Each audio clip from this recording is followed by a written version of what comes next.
एक महत्त्वाची बातमी आहे। शरद पवार आणि काँग्रेस नेत्यांची बैठक सुरू झालेली आहे। नाशिकमधून ही बातमी येते आहे। लोकसभा निवडणुकीच्या पार्श्वभूमीवर या बैठकीचं आयोजन करण्यात आलेलं आहे। बैठकीला नाशिक काँग्रेसचे वरिष्ठ नेते सुद्धा उपस्थित असल्याचं कळत आहे। शरद पवारांची काँग्रेस नेत्यांसोबत नाशिकमध्ये बैठक सुरू आहे। काँग्रेसचे नाशिकमधले वरिष्ठ नेते या बैठकीला उपस्थित आहेत।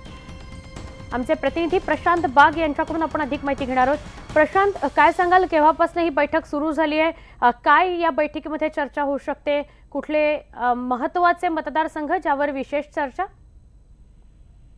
नक्कीच आपल्याला माहिती, काँग्रेस आणि राष्ट्रवादी या दोघांची लोकसभेविरुद्ध आघाडी जाहीर झाली। आणखी दोघांच्या संयुक्त बैठका सुरू झाल्या। शरद पवार आपल्या 2 दिवसांच्या दौऱ्यासाठी नाशिक जिल्ह्यात आलेत।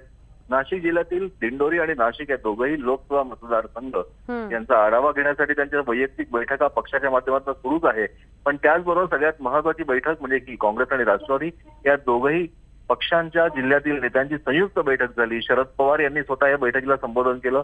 माजी मंत्री शोभा बच्चाव ज्या काँग्रेसच्या नेत्या आहेत, दोन्ही जिल्हाध्यक्ष ग्रामीण, राष्ट्रवादीचे पदाधिकारी आणि प्रत्येक ठिकाणी असलेले पंचायत समिती, जिल्हा परिषद, तालुका विभाग निहाय जे कोणी बूथ प्रमुख आहेत त्या सगळेजण या बैठकीला होते।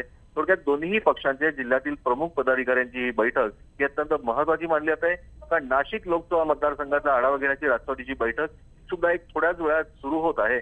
याच पार्श्वभूमीवर या दोन्ही पक्षांनी घेतलेली बैठक आणि शरद पवार यांनी केलेलं संबोधन हे दोघंही पक्षांनी एकत्रितरित्या हातात हात घालून निवडणुकीला सामोरं जायचंय याचा संदेश देण्यासाठी अत्यंत महत्त्वाची मानली जाते। शरद पवार यांचं संबोधन हेही तितकंच महत्त्वाचं होतं। सुवर्णा, नक्की धन्यवाद प्रशांत, आपण ही माहिती दिल्याबद्दल।